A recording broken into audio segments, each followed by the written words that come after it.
Calvin Harris gives us some insight in his latest album with an interview with Annie Mac. DJCity posts 3Style World Final sets. Serato Sampler gets a new workaround. And one of Live's newest features gets a new plugin. Find out more coming up.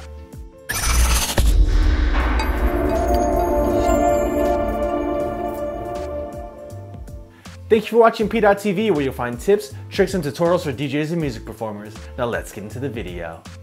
So recently, world-renowned producer and DJ Calvin Harris gave an interview with BBC One's Annie Mac, where he discussed his latest album that just came out a few months ago, and its different type of sound and the direction he took it in comparison to his previous body of work. In the interview, he described how he was kind of fed up and kind of burnt out with the whole EDM sound. That's why he took pretty much a left turn into more of a hip-hop sound with his latest album, with such features as the Migos, Young Thug, and Frank Ocean.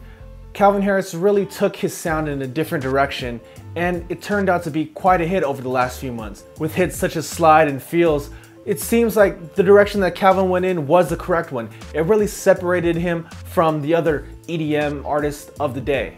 But when asked about his thoughts about the current state of EDM, Calvin gave kind of a different answer, where because he's been working on this different kind of music for the past, few months or year or so, that he's fallen back in love with the EDM sound and the EDM producers that are putting out all this music that's coming out.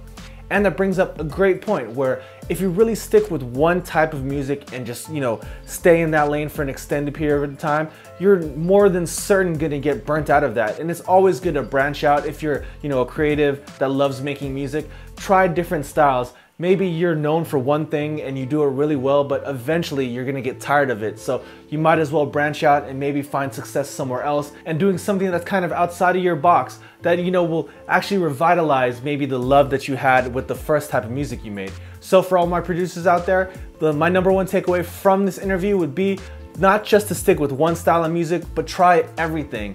You never know what you could pick up from one style to translate it and put it into your original style, or just different things you can pick up by trying different genres and different types of music. It's the number one way to expand your palette as a musician. The Red Bull 3Style World Finals just happened a few weeks ago, and DJCity has finally posted all of the sets from the World Finals.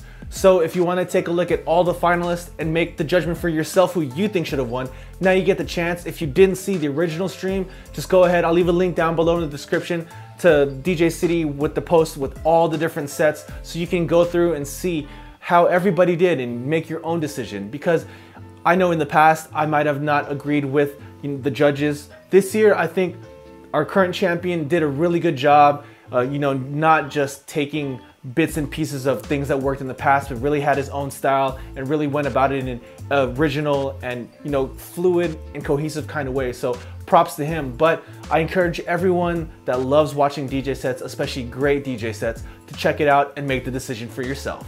DJ Tech Tools recently posted a walkthrough of how to take Serato Sampler and actually sequence it within Ableton Live. Now this really takes the idea of the Serato Sampler and takes it to the next level. Like on Roland's DJ 505 and 808 controllers that have a sequencer built in, now with this workaround you can use Ableton Live and just your computer without any other extra hardware to go ahead and make sequences using Serato Sampler. Now where I think this comes in real handy is if you do add a second controller to control Serato's sampler and make those sequences. But with Ableton Sequencer, you can actually add swing and add different clips and really make it a more, expansive kind of performance, rather than just having that one sequence running with your actual 2 or 4 decks.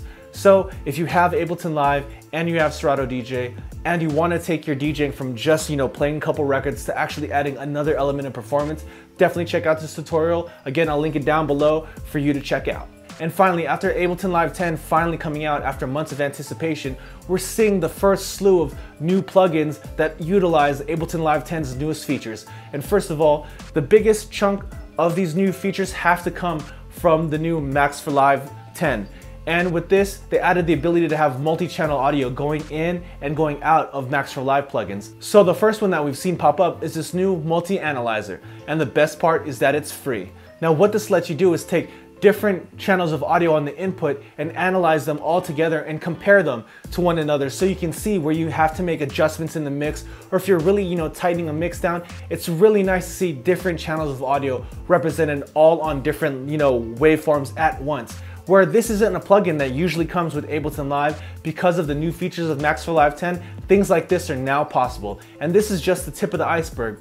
With, the expanded palette of Max for Live 10, I'm sure we'll be seeing a slew of new plugins that have features that we haven't seen before in Ableton Live, and I, for one, am really excited about it.